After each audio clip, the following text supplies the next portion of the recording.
Hello. Hi. So what brings you here? Well, I'm a science teacher, 6th grade, from Gainesville, Georgia, so long way from here. And I'm a member of nsta, so I got the notification they were doing the conference, so me and some others from my school applied to come here, so the school sent us to learn how to be better science teachers. Sweet. How long have you been a teacher for? I'm in my 8th year. Okay. Why did you start teaching, or what inspired you? Well, I had a lot of really great teachers when I was in school. I remember one in particular was just really good at engaging students, and he seemed just to care so much about his content, and he had fun doing his job, and he loved the students. And I thought that just seemed like a great way to spend every day of your life. So what is it that you teach? I teach 6th grade science, so that's Earth and Space Science. Okay, Earth and space.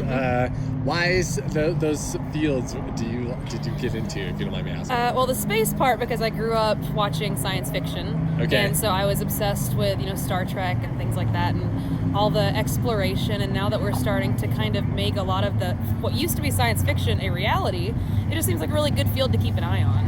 And then the earth science part of it, I just find it fascinating how many amazing systems the earth naturally has, and all the things that it can do on its own without humans interfering with it. And it just, you get a whole new appreciation, just things like looking up at the moon and thinking, gosh, that's reflecting sunlight from so far away. Like, it's a lot of really cool things that you get to spend your time looking into. I couldn't agree with you more.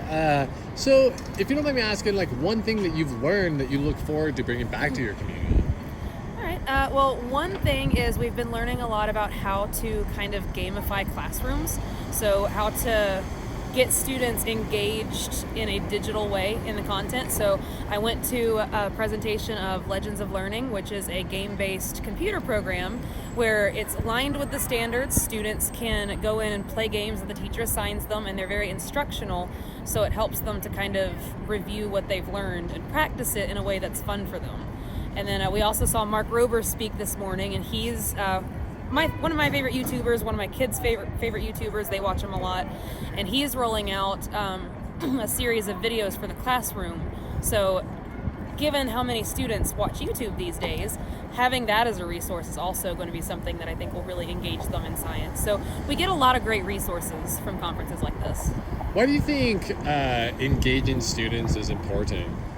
Well, for one, bored students try to relieve boredom in ways that may not be best for the classroom, so it's good to keep them active and interested and engaged so that they're spending their time learning and growing as learners instead of, sleeping in class or doing anything else that they shouldn't be doing. But also, if you want to actually get students to learn and not just listen, memorize something for a test, and then forget about it, I think you have to make it something that they can get involved in, that's hands-on, or that speaks to them in an area that they're interested in. So bringing in technology and YouTube, I think, is the best way to do that. And there's a lot of push in the academic field right now to get things digitized for students, since they grow up on digital devices anyways. So if there's one topic that you learned that's new that you look forward to going back and researching yourself. Well, it's not so much a topic, but I got some really great lab ideas, because they have booths set up in the exhibit hall where they'll have lesson plans and demonstrations for teachers. And so I got a lot of really good labs that I could bring back to my classroom and set up for my students to do, to bring the learning to a more hands-on approach for them. And that kind of enhances the topics that we do, because some people learn better by doing something instead of just hearing about it. So a lot of the labs that I picked up in there, I think, are going to be really great for the kids. And what do you look forward for science in the future going forward? Well, there's a lot of great developments in exploration for things like space exploration, colonization, things like that. Like I said, I grew up with science fiction, so the idea of actually colonizing Mars one day, to me, is fascinating. There's already been so many things that we saw on shows like Star Trek that we have now. We've got, translators. We've got little devices we can put in our ear and listen to people talking to us. Like, we've got all kinds of amazing things that, 50, 60 years ago were science fiction. So I just want to see what happens. I want to see how far we can push ourselves out into space. I want to see how far we can push the boundaries of what used to be impossible and now is something that we can develop. Fantastic. Can I ask why Star Trek? You're so enthused about that show, or Well, what my dad loved Star Trek, so Okay. it's an early memory. I would watch Star Trek with my dad, and like we still talk about it. You know, when the new Picard show came out, he was all about like, "Have you seen Picard yet?" So it's just a fond memory I have from being a kid. Why do you think that these conferences are important? I think it's important for teachers to network with each other because sometimes, you know, you're in your own head so much and you might run out of new ideas or kind of you want somebody to bounce ideas off of. It's great to meet people from different areas, different contents and fields, and kind of bounce ideas off of other people or get new ideas from other people that you may not have considered yourself.